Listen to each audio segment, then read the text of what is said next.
हाँ भाई, देखो हम पढ़ रहे हैं 12th क्लास की केमिस्ट्री सब्जेक्ट, जिसका चैप्टर नंबर 4, जिसका नाम है रासायनिक बलगतिकी, केमिकल काइनेटिक्स। ठीक है, तो हम केमिकल काइनेटिक्स रासायनिक बलगतिकी का अध्ययन कर रहे हैं। अच्छा, मैं इस चैप्टर में आपको लास्ट क्लास में अभिक्रिया के वेग को प्रभावित करने वाले कुछ कारक पढ़ा गया था। आपको पता ही है, इस चैप्टर के अंतर्गत हम अभिक्रिया के वेग को प्रभावित करने वाले कारकों का अध्ययन करते हैं। शुरू में मैंने जब इस चैप्टर की डेफिनेशन बताई थी, चैप्टर का नाम है रासायनिक बलगतिकी, तो इस चैप्टर के अंतर्गत अभिक्रिया का वेग और वेग को प्रभावित करने वाले कारक, तो इस चैप्टर के अंतर्गत अभिक्रिया के वेग का अध्ययन करते हैं, वेग को प्रभावित करने वाले कारकों का अध्ययन करते हैं। और लास्ट क्लास में मैंने आपको अभिक्रिया के वेग को प्रभावित करने वाले कुछ कारक पढ़ाए थे, ध्यान है आपको? अच्छा, अब हम आगे बढ़ते हैं। मैं आपको पढ़ा रहा था शून्य कोटि की अभिक्रिया, ध्यान है क्या?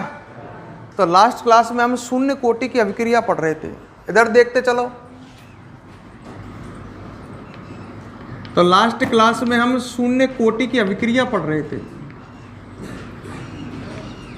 सामने ध्यान होना चाहिए।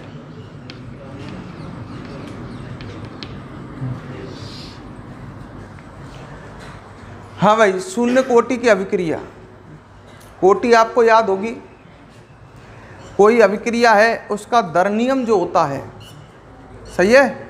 जैसे मान लो ये अभिक्रिया लिखी A+B से बन रहा है C, ये कोई अभिक्रिया है और अभिक्रिया का जो दर नियम होता है, दर नियम इस तरह से लिखा जाता है, R बराबर के A की सांता की घात x और B की सांता की घात y। मतलब दर नियम ये कह रहा है कि अभिक्रिया का वेग जो होता है, R वेग का सिंबल है, अभिक्रिया का वेग जो होता है वो क्रिया कारकों की सांद्रता, ये सांद्रता को प्रेजेंट कर रहा है ना, ये डिब्बा वर्गाकार कोष्ठक सांद्रता को दर्शा रहा है। इस अभिक्रिया का वेग क्रिया कारक A और B की सांद्रता के क्या होता है, समानुपाती, सही है क्या? और ऊपर घात लग रही है कितनी, x और y। समानुपाती को हटाएंगे कोई नियतांक आ जाएगा, तो अभिक्रिया का वेग आप देख सकते हो क्रिया कारकों की सांद्रता के समानुपाती है। अच्छा, समानुपाती का चिन्ह हटाया, एक नियतांक आ गया, कौन सा, के, ये क्या कहलाता है, दर नियम। और किसी अभिक्रिया के दर नियम में जो ये क्रिया कारकों की सांद्रताओं की जो ये घात लग रही हैं, इन घातों को जोड़ दें तो आ जाएगी अभिक्रिया की कोटि। तो आपको दर नियम तो वो दे देगा, अगर किसी अभिक्रिया की आपसे कोटि पूछता है तो उसका क्या लिख करके देगा, दर नियम। और दर नियम में आपको क्या करना है, जो क्रिया कारकों की सांद्रता है उनकी घातों को आप जोड़ दो, अभिक्रिया की क्या आ जाएगी, कोटि, सही है? अच्छा, मैं ऐसी अभिक्रिया की बात कर रहा हूं जिसकी कोटि 0 है, शून्य कोटि की अभिक्रिया। जिस अभिक्रिया की कोटि 0 है, मान लो ऐसा लिखा होता आपके पास, ये इस तरह का दर नियम उसने दिया होता, 0 और 0, ये अभिक्रिया है और इसका ये दर नियम है। अब इस समय मुझे बताओ इस अभिक्रिया की कोटि कितनी आएगी, 0 आएगी। क्रिया कारकों की सांद्रताओं की घातों को जोड़ोगे, 0 + 0 = 0। हम ऐसी अभिक्रिया की बात कर रहे हैं जिस अभिक्रिया की कोटि कितनी हो, 0, सही है क्या? अच्छा, मैंने ऐसी एक अभिक्रिया आपको लिखी थी, शायद ध्यान हो, देखना, ये लिखी थी क्या अभिक्रिया, कौन सी लिखी थी, R से P के लिए। मान लो ये अभिक्रिया कौन सी कोटि की है, शून्य कोटि की, सही है? अपन ने ये माना था ये अभिक्रिया कैसी कोटि की है, शून्य कोटि की। मतलब इसका जब दर नियम लिखा जाता है तो उसमें क्रिया कारकों की सांद्रताओं की घातों का योग कितना आता है, 0 आता है, क्लियर? अच्छा, इस अभिक्रिया के लिए मैंने लिखा था प्रारंभ में, ध्यान है कुछ ऐसा ही, प्रारंभ में सांद्रता, अच्छा प्रारंभ का मतलब समझ गए, t बराबर 0 पर प्रारंभ लिख लो या t बराबर 0 पर। t मतलब समय 0, समय स्टार्ट करते ही, समझ गए ना। तो t बराबर 0 मतलब प्रारंभ में।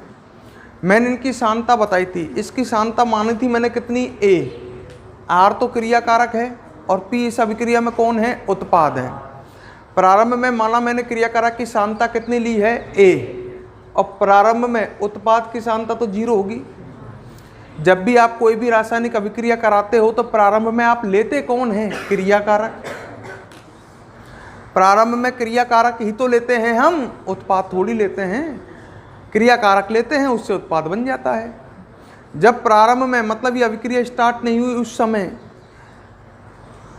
क्रिया कारक की सांद्रता तो a है और उत्पाद की सांद्रता उस समय कितनी है, 0 है। उत्पाद तो होगा ही नहीं।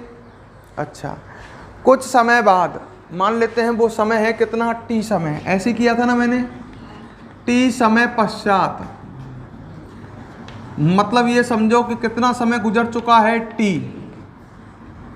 पहले समय 0 है, अब t समय गुजर चुका है, जैसे 5 मिनट गुजर चुके हैं, मान लो 10 मिनट गुजर चुके हैं। t समय बाद क्रिया कारक की जो सांद्रता है वो घट करके a से कितनी रह गई, a-x। आपको पता ही है जैसे जैसे समय बढ़ता चला जाएगा, जैसे जैसे समय गुजरेगा क्रिया कारक की सांद्रता तो घटेगी, क्योंकि क्रिया कारक किस में कन्वर्ट होगा, उत्पाद में। जब दोस्तों क्रिया कारक उत्पाद में परिवर्तित होगा तो आप समझ सकते हैं क्रिया कारक की सांद्रता में तो क्या आएगी, कमी। प्रारंभ में सांद्रता a थी, a में से कितनी घट गई, x, अब a-x रह गई। तो ये x घटी है, a में से x घटी है, तो ये x किस में परिवर्तित हो गई होगी, उत्पाद में। तो t समय बाद उत्पाद x बन चुका होगा भाई। क्रिया कारक मैंने a लिया था, उसमें से x घट करके t समय बाद वो a-x रह गया, तो उत्पाद फिर उस t समय बाद कितना बन चुका होगा, x। अब इसमें सब सिंबलों को ढंग से याद रख लो। अब मैं आपसे पूछता हूँ, क्रिया कारक की प्रारंभिक सांद्रता कितनी है, a, प्रारंभिक कह लो या t बराबर 0 पर। उत्पाद की प्रारंभिक सांद्रता कितनी है, 0।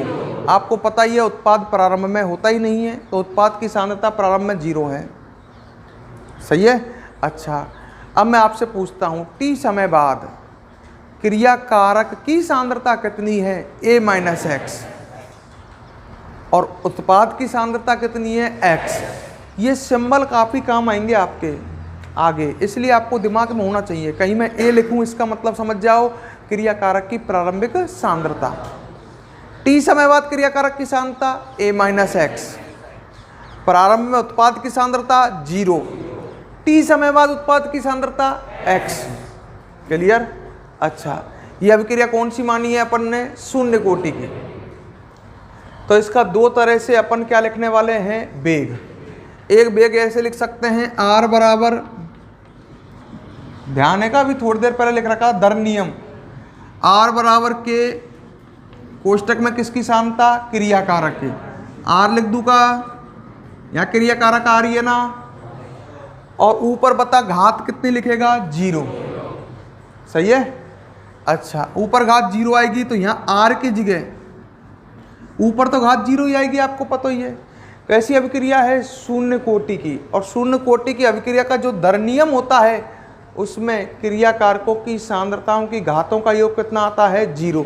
यहाँ तो एक ही क्रिया कारक है ना, घात आ गई ऊपर 0। अच्छा, क्रिया कारक की सांद्रता कितनी लिखूंगा मैं यहाँ पर, a-x, क्योंकि ये दर नियम जब लिखा जाएगा तो ये t समय पश्चात लिखा जाएगा, t समय पश्चात। अरे यार, जैसा जब अभिक्रिया स्टार्ट ही ना हुई बात टाइम तो वेग अभिक्रिया को 0 ही है शुरू में। तो तू देखेगा 5 मिनट बाद अभिक्रिया का वेग कितना है, तो 5 मिनट बाद क्रिया कारक की सांद्रता कितनी है, a-x, और घात कितनी आनी है, 0। घात 0 क्यों आनी है, क्योंकि अभिक्रिया की कोटि कितनी है, 0। एक दर नियम तो ये लिख दिया, इसको समीकरण नंबर क्या मान लिया, 1। एक अभिक्रिया का वेग तो ये लिख दिया, और एक अभिक्रिया का वेग ये भी तो लिख सकते हैं, आपने पढ़ा होगा अभिक्रिया का वेग होता है क्रिया कारक या उत्पाद की सांद्रता में परिवर्तन बटे परिवर्तन में लगा समय। एक अभिक्रिया के वेग का ये भी फॉर्मूला होता है, क्रियाकारक या उत्पाद की सांद्रता में परिवर्तन बटे परिवर्तन में लगा समय। कहीं से भी निकाल ले, उत्पाद की सांद्रता में परिवर्तन dx आ जाएगा, समय बहुत कम माना है मैंने ये ना। उत्पाद की सांद्रता में परिवर्तन, अरे फाइनल सांद्रता कितनी है x, इनिशियल कितनी है 0, तो परिवर्तन x का ही तो हो रहा है बटे परिवर्तन में लगा समय। ये बड़ा कठिन है। उत्पाद की सांद्रता में परिवर्तन, अभिक्रिया का वेग ऐसे भी तो होगा, उत्पाद की सांद्रता में परिवर्तन बटे परिवर्तन में लगा समय। सही है। अच्छा, यहां से भी लिख सकते थे क्रियाकारक की सांद्रता में परिवर्तन, अब भी कितना आता x, परिवर्तन निकालें, फाइनल माइनस इनिशियल बटे परिवर्तन में लगा समय। Final minus initial, final a minus x ही तो है, इनिशियल a है, आगे एक चिन्ह और आएगा आपको पता हो तो माइनस, तो देख ले a से a कट करके माइनस एक्स आएगा, जो आकर के x का गुना होकर माइनस का गुना होकर कितना हो जाएगा प्लस में। अभिक्रिया का वेग हमेशा पॉजिटिव होता है। क्रियाकारक के आधार पर अभिक्रिया का वेग लिखे, सुन ले करो हर बात है। अभिक्रिया का वेग हमेशा कैसा आता है पॉजिटिव। क्रियाकारक के आधार पर अभिक्रिया का वेग लिखे, मतलब अभिक्रिया का वेग ऐसे लिखे, क्रियाकारक की सांद्रता में परिवर्तन बटे परिवर्तन में लगा समय, तो आगे काई का चिन्ह लगाते हैं माइनस का, ताकि वेग किस में आवे प्लस में। तो x ही आना है, कैसी कर लो dx बटे dt आएगा, x ही तो बचेगा आगे माइनस का गुना होगा तो। और यहाँ से तो आपको दिख ही रहा है x माइनस 0 बराबर कितना आएगा, x ही आएगा। सही है। और यहाँ तक क्लियर। ये हो गए दो वेग, ये तो दर नियम से, और ये अपन ने पढ़ा ही है। अभिक्रिया का वेग होता है क्रियाकारक की सांद्रता में परिवर्तन या उत्पाद की सांद्रता में परिवर्तन बटे परिवर्तन में लगा समय। समीकरण 1 और 2 को बराबर कर सकते हो आप, दोनों ही तो अभिक्रिया के वेग हैं। तो समीकरण 1/2 से हम ऐसे लिख सकते हैं, ध्यान इधर दो, समीकरण 1/2 से दोनों को बराबर कर सकते हैं। तो बताओ क्या आएगा, dx अपॉन dt बराबर क्या लिख सकता हूं, कि a माइनस एक्स की घात 0। बोल गलत है क्या, दोनों वेग ही तो हैं। अब यह घात 0 को कोई सेंस है का, किसी घात 0 हो उसका मतलब उसका मान कितना होता है 1, 10 की घात 0 मतलब 1, 5 की घात 0 मतलब 1, तो इसका मान तो 1 है, इसको हटाए क्यों ना, का मतलब निकल रहा है। तो बेटा क्या बचा, dx अपॉन dt बराबर k। आप यहीं भी लिख सकते हो कोष्टक बना करके, ये इस अभिक्रिया का क्या है, अवकलित वेग समीकरण। सही है क्या, क्या है ये, अवकलित वेग समीकरण। या इसको ऐसे लिख दो, मैं क्या लिख सकूं, dx बराबर k dt। अब भी सही है का, यहाँ लिखिए आओ भले ही, या यहाँ लिखिए आओ, आपके मन में आए जैसे। अरे जिसमें d या d ये सिंबल आ रहे हूँ, अवकलन अवकलन का ही तो परिचय देता है। तो ये क्या है, इस अभिक्रिया का कैसा समीकरण है, अवकलित वेग समीकरण। बड़े ध्यान से, एक बोलता नहीं दिखे बस मुझे, तो ध्यान रखें, शून्य कोटि की अभिक्रिया का अवकलित वेग समीकरण आता है dx बराबर k dt। रटे का ही तू निकाल ले। अच्छा, एक बात और कही थी मैंने, मान लो वो ऐसे कहता प्रथम कोटि की अभिक्रिया है कोई। प्रथम कोटि की अभिक्रिया का मतलब समझ गए, जिसकी कोटि कितनी हो 1। अच्छा, ये अब मान लो ये प्रथम कोटि की अभिक्रिया, थोड़ी देर का जाए तो बेटा ऐसे ही करते, प्रारंभ में सांद्रता a, फिर 0, इसकी a और इसकी 0, t समय बाद इसकी सांद्रता कितनी रह जाती, a माइनस एक्स और इसकी x। डिटो चलता प्रथम कोटि की अभिक्रिया में भी। अब आगे सुनो, बस यहाँ घात कितनी आनी थी 1, प्रथम कोटि की अभिक्रिया की घात 1 ही तो आएगी, कोटि 1, कोटि घात ही तो होती है। और ये तो वेग ऐसे कैसे लिखा जाता, ये तो वही उत्पाद की सांद्रता में परिवर्तन बटे परिवर्तन में लगा समय। यहाँ पर घात कितनी आती 1, तब शून्य कोटि की अभिक्रिया में घात 0 आ रही है, प्रथम कोटि की में 1 आती। और मैं कहता मान लो द्वितीय कोटि की अभिक्रिया है तो घात कितनी आती यहाँ पर 2, और इसी में कोष्टक कर देते, और यही क्या बन जाती, अवकलित वेग समीकरण। तो दोस्तों आपसे एक बात जरूर पूछ सकता है, कोई सी भी अभिक्रिया दे सकता है, उसकी कोई गारंटी नहीं। उसने कहा तृतीय कोटि की अभिक्रिया का अवकलित वेग समीकरण लिखिए। अब लड़का क्या सोचता है, देखो आपके कोर्स में आपको पढ़ाई जाएगी केवल शून्य कोटि की अभिक्रिया और प्रथम कोटि की अभिक्रिया। जैसे ये शून्य कोटि की पढ़ रहे हो और इसके बाद आप कौन सी पढ़ोगे, प्रथम कोटि की। पेपर में क्वेश्चन आ जाता है तृतीय कोटि की अभिक्रिया का अवकलित वेग समीकरण लिखो, तो लड़का सोचता है ये कैसे होगा। बड़ा सिंपल है, ऐसी आर से पी लिख करके इस तरह से करना। बस यहाँ पर घात कितनी आ जाएगी, अब 3, यहाँ पर घात 3 आ जाएगी और इसी पे कोष्टक करके ये लिख देना, ये बन गया अवकलित वेग समीकरण। क्लियर कर रहे हो मेरी बात। तो इस तरह का क्वेश्चन आ सकता है, पेपर में एक बार आया था। और जो लड़के इस समय इंटेलिजेंट समझ के यहाँ से पढ़ रहे हो कि साहब ऐसे वो तो करिए आए, पेपर में आया था द्वितीय कोटि की अभिक्रिया का अवकलित वेग समीकरण लिखो। और लड़के के दिमाग में क्या था कि साहब कोर्स में तो शून्य कोटि और प्रथम कोटि ही है, वो इतना तो दे ही सकता है, वो इतना तो उम्मीद कर सकता है कि अवकलित वेग समीकरण तो लड़का कम से कम निकाल ही ले, चाहे कोई सी कोटि की क्या आ जाए अभिक्रिया। तो कई लड़के जो ऐसे कि जो समझ के पढ़ रहे थे इन चीज़ों को, वो तो आराम से कर लिया उन्होंने। वो उनको केवल यहाँ घात ही तो चेंज करनी है और करना क्या है, उन्होंने तो इजीली कर दिया उसको। और कई सोच के रह गए कि यार द्वितीय कोटि की तो गुरु जी के पढ़ाई का किताब में ही ना है।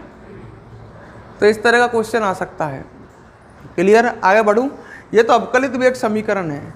अगर मैं इसका समाकलन कर दूं तो आपको पता है आपके पास कौन सी वेग समीकरण आ जाएगी, समाकलित। अरे किसी का अवकलन हो रहा है और वहाँ अपन समाकलन कर दें तो समाकलन में कन्वर्ट हो जाएगा। ये अवकलित वेग समीकरण है, अगर इसका समाकलन कर दूं तो ये किस में कन्वर्ट हो जाएगा, समाकलित वेग समीकरण। तो आगे बढ़ते हैं। अब यहाँ तक आपको मैं लास्ट क्लास में बता गया था। अब इसका मैं समाकलन करने जा रहा हूँ। ठीक है, लिख देता हूँ भाई, क्या करने पर, समाकलन करने पर। ध्यान इधर रखना, बोले नहीं। समाकलन करने पर समाकलन करते हैं। चलो भाई, ये अपने पास समीकरण है, ये dx बराबर क्या है, kdt। अरे काले खाई आगो जन, kdt कर दे समाकलन। कांस्टेंट का कोई समाकलन नहीं होता।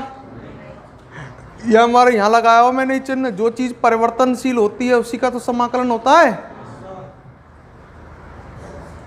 सही है क्या। समाकलन को देख, मैं कम जानू, मैं थे आओ पर ऐसे ही करते बताए ना समाकलन। ऐसे इधर मैंने सुनो ऐसा चिन्ह लगा देते बताए, मैंने लगा दियो भाई। सही है। अच्छा, x dx का समाकलन बताओ ना, मैथ वाले। बायोलॉजी वालों को तो कोई पता ही नहीं है, उन्होंने पहली बार सुना है कि समाकलन भी होता है कुछ। सुनो है। अच्छा, बायोलॉजी वाले ने जोश आ जाए जैसे ही कहूँ मैं, यह बात है कि हमने क्यों ना सुनो, हमने भी सुनो है। हाँ, तो ध्यान इधर, वीडियो चल रही है, ध्यान रखा करो इस बात को। जब पूछा जाए उतना ही बतराओ, क्योंकि हमें तुम्हारी आवाज़ जाती है। हाँ, तो dx का समाकलन क्या होगा, x। और इसका समाकलन बायोलॉजी वाले जानते हैं भाई, एक मिनट हालाली बताना है। इसका समाकलन आया है, बायोलॉजी वाले कह रहे हैं कि इसका समाकलन kdt का आएगा, kt। मैथ वाले स्टूडेंट कौन से हैं, हाथ खड़ा करने एक दो मैथ वाले। मतलब मैथ वाले नू कह रहे हमारी स्थिति तो बायोलॉजी वाले ने गई बीती है। मैथ है बायो, kdt का समाकलन। हाँ भाई, कोई स्टूडेंट बताएगा मैथ वाला kdt का समाकलन क्या आएगा। हाँ, इसका समाकलन आएगा kt प्लस c। समाकलन करेंगे तो समाकलन कांस्टेंट भी तो आएगा। अच्छा, ये तो बायोलॉजी वाले ने बताया हुआ है, वाले एक नहीं, kt प्लस c आएगा। मैथ वाले के तो बिल्कुल ही कबाड़ा हुआ पड़ा हो। लाली तो पूछो, मैंने वो बायोलॉजी की है, उसने कहा है कि इसका समाकलन आएगा kdt का kt प्लस c। तो मैथ वालों की स्थिति देख लो, आगे बढ़ जाते हैं। स्थिति की तो वो कोरोना काल की वजह ज़्यादा खराब हो गई है। x बराबर kt प्लस c।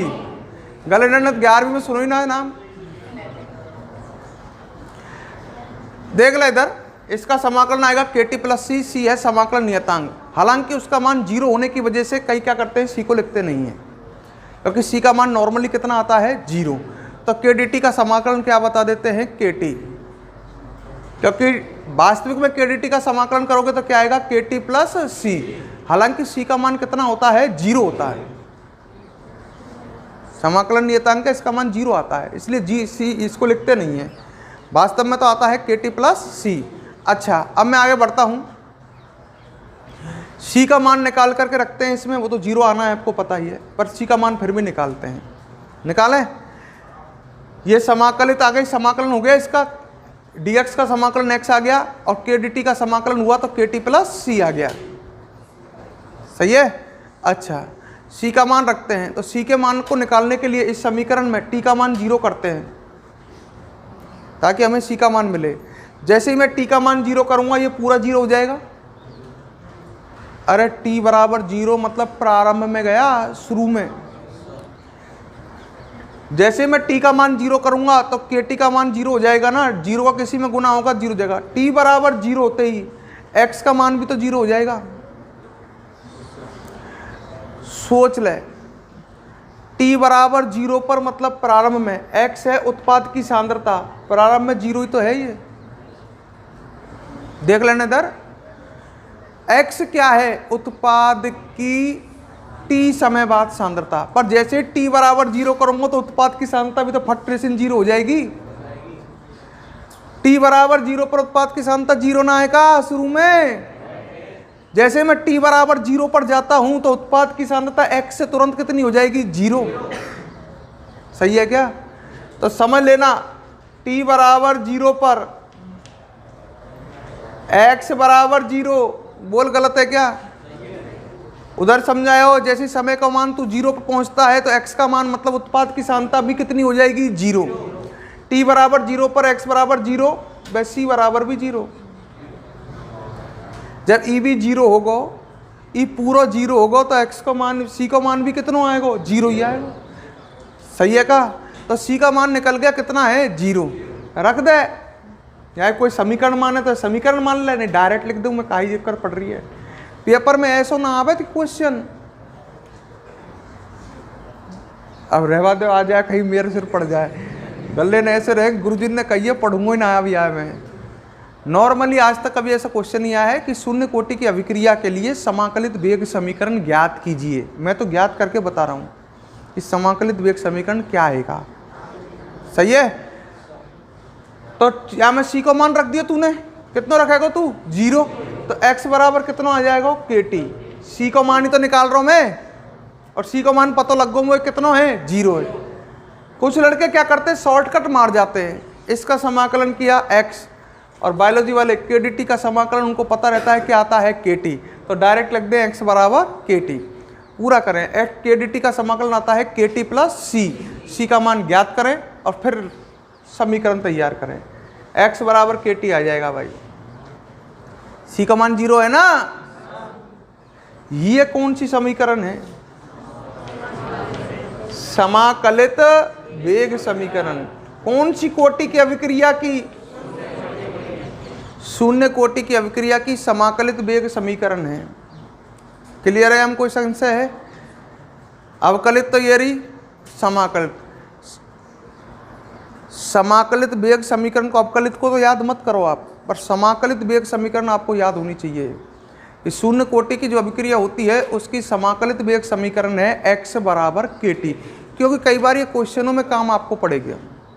अब जब यहाँ के मान लिया अपन न्यूमेरिकल आमे या कुछ ऐसे हमें समझ गो ना, जैसे उसने मान लिया, सिंपल से ही कहूँ मैं, कोई अभिक्रिया के लिए, शून्य कोटि की अभिक्रिया के लिए आपको समय का मान दे रखा हो, 5 सेकंड 10 सेकंड ऐसे समय दे रखा हो, और k का मान दे रखा हो, तो वो कहे ऐसे मान ले, कहे एक अभिक्रिया है R से बना P, शून्य कोटि की अभिक्रिया है, ऐसे क्वेश्चन बना रहा है वो, R से बना P शून्य कोटि की अभिक्रिया है। 5 सेकंड बाद इस अभिक्रिया में उत्पाद की सांद्रता ज्ञात करो। x उत्पाद की सांद्रता देख ले, t समय बाद, x देख ले, t समय बाद उत्पाद की सांद्रता ही तो है। तो उसने कहा 5 सेकंड बाद, मतलब समय कितना हो गया, 5 सेकंड। उत्पाद की सांद्रता ज्ञात करो, मतलब क्या पूछा है, x। सही है क्या? एक शून्य कोटि की अभिक्रिया है, इसमें 5 सेकंड बाद उत्पाद की सांद्रता ज्ञात करो यदि इस अभिक्रिया का दर नियतांक इतना है। दर नियतांक भी दे दिया उसने, तो आप k और t का गुना करोगे और क्या आ जाएगा आपके पास, x। तो ऐसा कभी क्वेश्चन बना सकता है हल्का फुल्का सा, और लड़का उसमें कट भाई फिर नू सोचे कैसे होएगा। तो शून्य कोटि की अभिक्रिया के लिए याद रखें x बराबर क्या होता है, kt। सही है क्या? इसको जो फटाफट नोट करें, फिर आगे बढ़ता हूं मैं। आवाज नहीं आनी चाहिए, आवाज।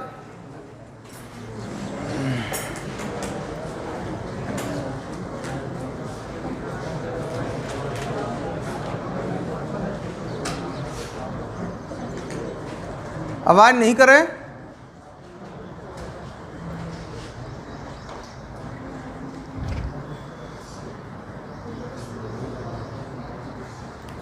हम कटे ना, जब मुझे बता दे करो ना कट रहा हो ना। अब इसको लिखते तो कट जाता ना।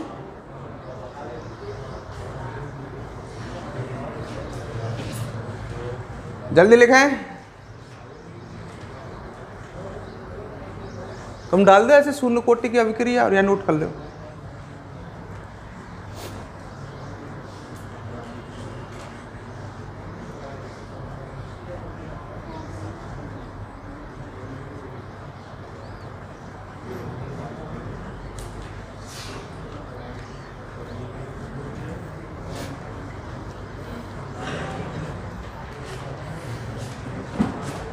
बढ़ू आ गए, लिख भी लियो। तुम कहाँ से लिख लियो? पिछला लिखा था ऑनलाइन, पर वहाँ में एक वीडियो गायब हो गई ऑनलाइन में। तो पढ़ते हो कि तुम पहले से हैं? तू पढ़ता था अकेला, तुम ना पढ़े, कहीं भी ना पढ़ रहे तुम। पढ़ लेते यार। चले क्लास।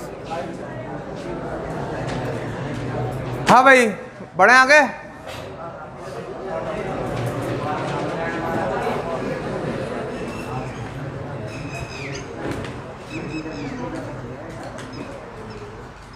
पूरी इंडिया सुन रही है। मैंने कछु कही तो होते तो। हाँ, अब इसको आगे बढ़ाते हैं, ढंग से देख लेना। एक ग्राफ पेपर में एक बार आया हुआ है, आज से 3-4 साल पहले। x और t के मध्य ग्राफ बनवाया था। कौन सी अभिक्रिया के लिए? शून्य कोटि की। ठीक है, तो शून्य कोटि की अभिक्रिया के लिए आपसे ग्राफ बनवा सकता है, तो मैं उस ग्राफ को भी यहां बना जाता हूं। ध्यान इधर होना चाहिए। x व काय के मध्य ग्राफ, t के मध्य।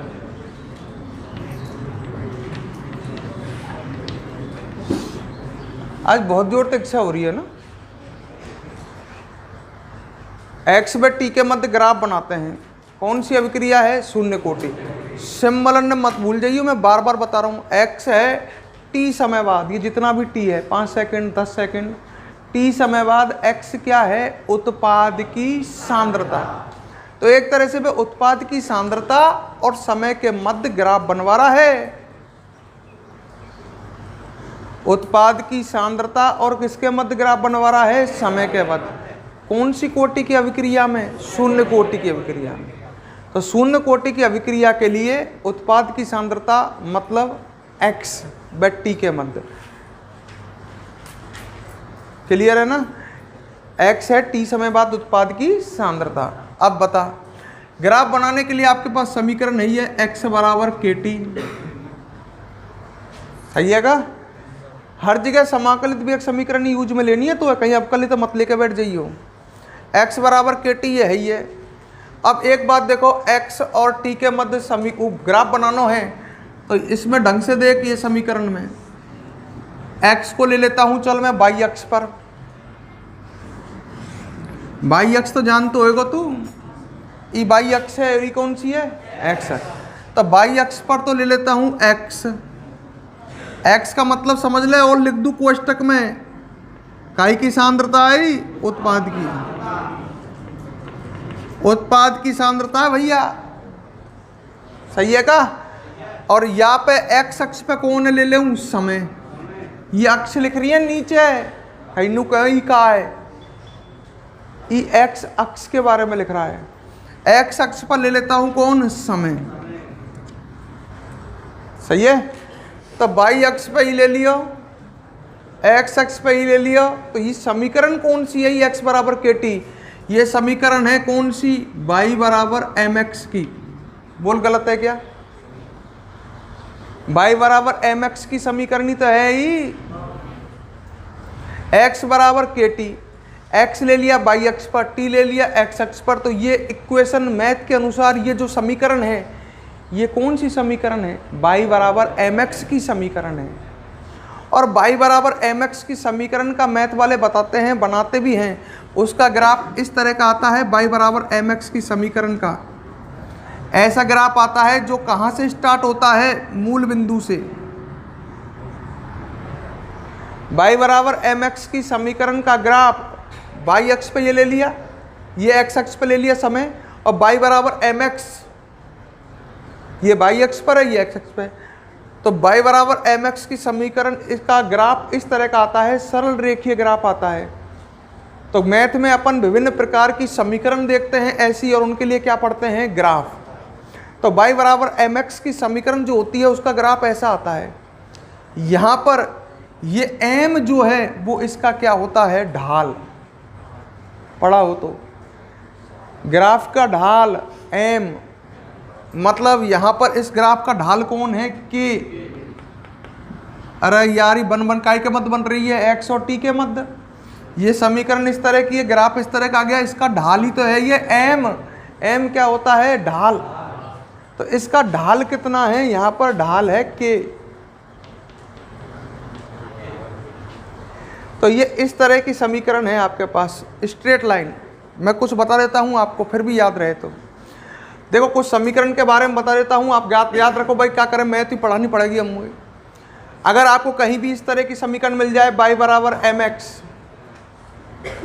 इस तरह की समीकरण मिल जाए आपको, तो उसका ग्राफ इस तरह का आता है, मूल बिंदु से चालू होगा, सीधी रेखा में आएगा, सही है क्या। अगर आपको कहीं मिल जाए ये समीकरण y बराबर mx प्लस c, या इसको ऐसे लिख दे c प्लस mx, तो भी एक ही बात है। अरे mx प्लस c लिख ले या c प्लस mx लिख ले, एक ही बात है का। अगर कहीं आपको इस तरह की समीकरण मिल जाए कोई y बराबर c प्लस mx, तो उसका ग्राफ इस तरह का आता है। ध्यान रखने वाली बातें हैं ये, बायोलॉजी वाले विशेष तौर पर देख लो, मैथ वाले इनके हाथ तो ज़्यादा खराब है बायोलॉजी वाले इनसे। y बराबर mx प्लस c का ग्राफ ऐसा आता है। ग्राफ अब भी स्ट्रेट लाइन है, पर वो कहाँ से चालू नहीं होता, अंतःखंड से, क्योंकि इसमें ये जो है c, ये है ये c, ये c है, सही है क्या। y बराबर mx का ग्राफ, वहाँ में c ना है mx वाले में, तो उसका ग्राफ तो यहीं से चालू हो रहा है, मूल बिंदु से। इसमें एक चीज़ और बढ़ गई है, कौन, c, तो ग्राफ यहीं से चालू होगा कुछ जगह छोड़ करके, ये जगह है जो कौन है, ये c है, अंतःखंड है ये, सही है। ग्राफ ऐसा आएगा, y बराबर mx को तो ऐसा हो और mx प्लस c को ऐसा हो। mx को ग्राफ भी स्ट्रेट लाइन, पर वो मूल बिंदु से चालू होगा। mx प्लस c का ग्राफ भी स्ट्रेट लाइन, पर वो मूल बिंदु से नहीं, कुछ जगह छोड़ करके तब स्टार्ट होगा वो, और वो जगह जो छोड़ी है वो कौन सी जगह है, c, ठीक है। एक ग्राफ ऐसा भी काम आता है आपके, y बराबर mx माइनस c, तो प्लस, y बराबर माइनस mx प्लस c, देख अंतर है, वो है mx प्लस c, ई का है माइनस mx प्लस, या इसको ऐसे लिख सकता हूँ c माइनस mx, वो c प्लस mx है, ई का है c माइनस mx, सही है का। अच्छा ना दिख रहा, बता तू जल्दी बता, नहीं छुरेटन को नुकसान हो जाएगा। या इसको अब सही है, ले सरका दे वो कोई दिक्कत ना है। एक ग्राफ ऐसा भी होता है, y बराबर माइनस एम एक्स प्लस सी, या इसको कैसे लिख सकते हैं अपन, सी माइनस एम एक्स। कोई समीकरण ऐसी आ जाए y बराबर माइनस एम एक्स प्लस सी लिख रहा हो या सी माइनस एम एक्स लिख रहा हो, तो उसका ग्राफ भी आपको ये तो पता चल गया मूल बिंदु से चालू नहीं होगा क्योंकि इसमें सी है, पर इसमें ढाल कैसा आएगा, नेगेटिव। मैं बार बार कह रहा हूं जो m होता है वो कौन होता है, ढाल। यहां पर ढाल कैसो है, नेगेटिव। या में ढाल कैसो है, पॉजिटिव। और या में भी ढाल कैसो है, पॉजिटिव। ई पॉजिटिव ढाल होए और नेगेटिव ढाल ऐसो होए, सही है का। ई अंतखंड है हुई सी, पर ढाल आपके पॉजिटिव ना होकर कैसे होगा, नेगेटिव। ये छोटे छोटे से 3 समीकरणों के ग्राफ सभी स्टूडेंटों को आने चाहिए, क्योंकि देखो ये केमिस्ट्री ऐसी सब्जेक्ट है, फिजिक्स ऐसे सब्जेक्ट हैं जिनमें मैथ की थोड़ी बहुत जानकारी हमें ज़रूरत होती है। तो आप y बराबर एम एक्स की कोई समीकरण है, सही है। जैसे मैं सिंपल कह दूं कोई भी समीकरण हो y बराबर एम एक्स की, उसका ग्राफ एम एक्स प्लस सी का ग्राफ या सी प्लस एम एक्स का ग्राफ इस तरह का। ढाल देख लो ना, ढाल पॉजिटिव है ना या में, तो ऊपर को जाएगा, और ढाल या में नेगेटिव होगा तो ग्राफ कित को आएगा, नीचे को आएगा। अब तू देख ले, मैं गलत तो ना बता रहा हूँ। ई y बराबर एम एक्स कोई तो ग्राफ है, दो ही चीज तो है इतकू। ई y अक्ष पे ले लियो तो ई तो y होगा, ई x अक्ष पे ले लियो तो ई x होगा, और ई के कौन बन गया में, m, ढाल बन गया, सही है क्या। अच्छा, या में कोई समस्या हो तो बता दीजिए भाई। चलो भाई एक ग्राफ और बनाऊंगा।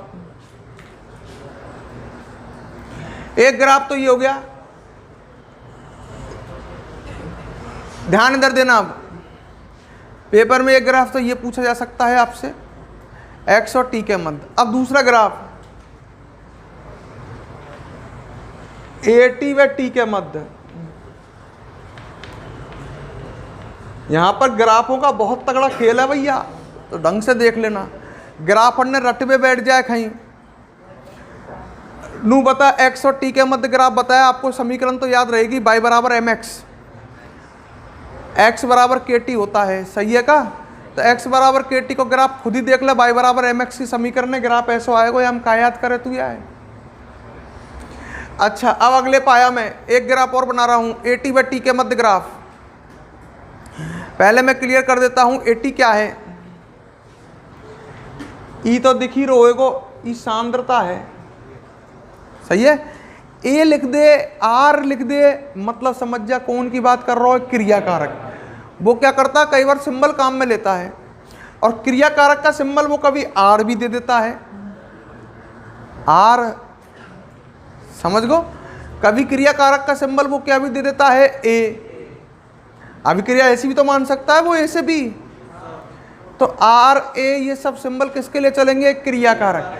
तो मैं क्लियर कर देता हूं आपको कंफ्यूज नहीं हो, इसलिए मैं क्या है ये AT जो है ये T समय बाद,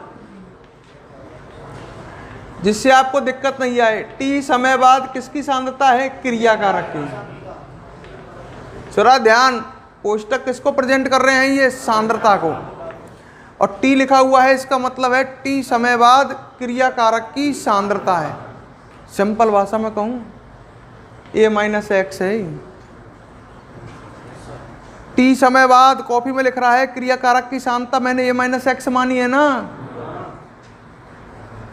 अलग अलग सिंबल अलग अलग कछु भी दे सके, पर हमारा टॉपिक समझ में आना चाहिए। मतलब वो पूछ क्या रहा है, T समय बाद जो क्रिया कारक की सांद्रता है और समय के मध्य ग्राफ बना रहा हो। पहले का एक मध्य ग्राफ बनायो, T समय बाद उत्पाद की सांद्रता, x क्या है, T समय बाद उत्पाद की सांद्रता और समय। पहले T समय बाद उत्पाद की सांद्रता और समय के मध्य ग्राफ हो, आपका T समय बाद क्रिया कारक की सांद्रता और समय के मध्य ग्राफ है। समझ के पढ़ो, सही है। तो एक तरह से ग्राफ है A माइनस एक्स व T के मध्य। T समय बाद क्रिया कारक की सांद्रता A माइनस एक्स, पहले x और T के मध्य, आपका A माइनस एक्स और T के मध्य है। क्लियर। अच्छा, इसके लिए ग्राफ बनाते हैं। एक बात बता मुझे, अगर मैं, अच्छा एक सिंबल और लेता हूं आपके सामने, A0। बड़े ध्यान से देखना, क्या ले रहा हूं मैं, A0।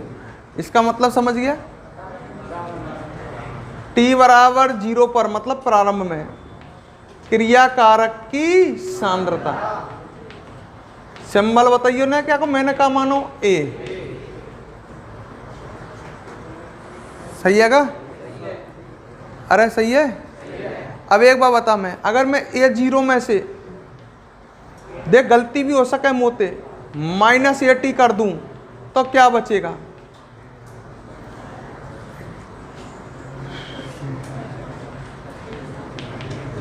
समझ रहे हो कनेक? A0 में तो AT, A0 का मान कितने एक है A, और AT का मान कितने एक है, घटाइए ना होशियार बालक। X बचेगा का? सही है? अरे सही है ना? बोल गलत तो ना लिख रहा हो? अब गलत है का? अब भी सही है? अब x बराबर KT हुए। बोल गलत तो ना लिख रहा हो? पहले यहां लिखूं बराबर x, बोली गलत लिखा होगा, खूब देख ले तू, कोई भी गलती होए। क्लियर है मेरी बात? समझ रहा हो ना? अच्छा आगे बढ़ता हूं मैं, ध्यान इधर रखा पूरे, अपना ध्यान इधर।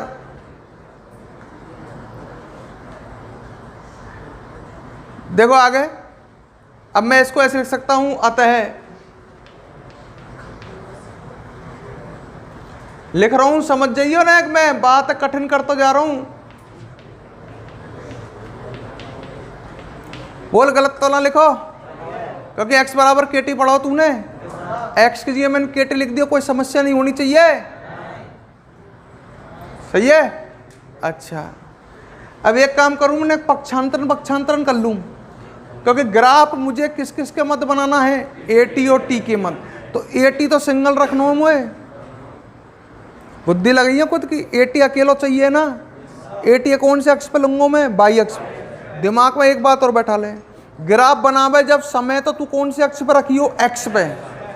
तो या AT है तो मैं इति को रखूं y अक्ष की तरफ।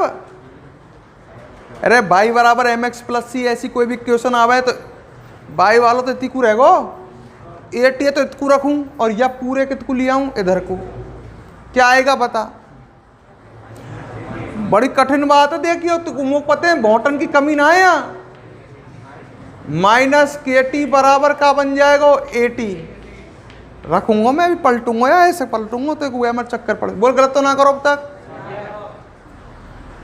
AT है तो को ले आऊंगा भाई अब, या AT बराबर A0 - KT। ई समीकरण मिल गई का तो है। देख ले AT और T के मध्य ग्राफ बनाना हो तो AT मुख किधर को लिख रखना हो, पल्ले को, तो y अक्ष पे रखना है। अब तो को दिख जाएगी, देख ढंग से मैं लिखूं भाई। x अक्ष पे तो समय लेगा, बार बार कह रहा हूं मैं, समय कहाँ लेना है, x अक्ष पे, और y अक्ष पे AT लेगा, बीच में बराबर को चिन्ह को। x के बगल में जो लिखो रहे वो ढाल हुए का माइनस, और ई का बन गो फिर c। अरे यार y बराबर c - mx की समीकरण ना आएगा ही यार, ये हवाल बताई तो ही गुरुजी ने। देख माइनस ढाल के, माइनस में ढाल पहचान जाएगा का, ढाल माइनस में है तो ग्राफ जगह नहीं होगी, बन जाएगा, दिख जाएगा, दिख गो। यहाँ के बाद बनाना ढाल है वही ग्राफ, यहाँ पे का लेना लाओ AT, भूल गो का AT का है लिख रहा है, T समय बाद क्रिया कारक की शांत। AT की जगह यहाँ पे काई भी लियो जा सके, A - x है तो वही यार। और इतकू कौन है भैया, समय है x अक्ष पे, तो होशियार ग्राफ ऐसा ऑन होएगा, ढाल नेगेटिव, ढाल नेगेटिव, एम ढाल होता है नेगेटिव आना है, ये पता होना चाहिए। तो है बाई बराबर सी माइनस एम एक्स, सवाल ही बता के बताऊं, या को ढाल ऐसा आएगा, वक्र ऐसा आएगा, ये अंतःखंड होएगा सी, मतलब यहाँ से लेकर के यहाँ तक कोई जो मान है ये कौन है, A0, सही है का, सॉरी ये कौन है, सी है, A0 ही तो है ही। ढाल कौन है आपको, के लिखूं कि माइनस के, वह ढाल नेगेटिव है ना, माइनस के ही तो है ही, और वहां ढाल कैसा हो, के पॉजिटिव है। तो समीकरण ने पहचाने करो, ये बन गई समीकरण अपने आप y बराबर सी माइनस एम एक्स की, और सी माइनस एम एक्स की मैं नीचे लिख रहा हूँ, देख ले ग्राफ ऐसे हो गए, खूब दिख रहा होगा तो है y बराबर एम एक्स की समीकरण को ग्राफ वैसे हुए, ढाल वाम पॉजिटिव आवे, वहाँ सी ना है तो ग्राफ मूल बिंदु से चालू होएगो, यहाँ पर सी है इनमें तो सी है तो ग्राफ मूल बिंदु से चालू नहीं होगा, यहाँ से चालू होएगो, और ढाल कैसे आएगा वहाँ को, नेगेटिव। बोल क्लियर। तो यहाँ मैं शून्य कोटि की अभिक्रिया में सावधान करके जा रहा हूँ, इन दोनों में से एक ग्राफ आपसे कोई भी बनवा सकता है, क्योंकि एक दो बार पेपर पहले आ चुके हैं। सुन ले लिख तो खूब लेगो तुम पते हैं। या तो x और t के मध्य, x का मतलब है t समय बाद उत्पाद की सांद्रता, और या at व t के मध्य, at क्या है, t समय बाद क्रियाकारक की सांद्रता, मतलब नू कह रहा हूँ उत्पाद की सांद्रता और समय के मध्य ग्राफ बना सके, या क्रियाकारक की सांद्रता और समय के। रटेगा तो रटने की कोई जरूरत है ना है, वो तो अपने आप निकल रहा है, x बराबर के टी, तो बहुत ईजी है। यहाँ में अपन को थोड़ी सी मेहनत करनी पड़ेगी, और गल्लेन गधा ऐसे रहे रटाले भी तो रटबे में माहिर रहे, मैं नहीं तो कुछ समझाया किस तरह से ग्राफ निकला है। ठीक है, फटाफट नोट करें इन दोनों ग्राफ बराबर ने, फिर आगे बढ़ेंगे अपन।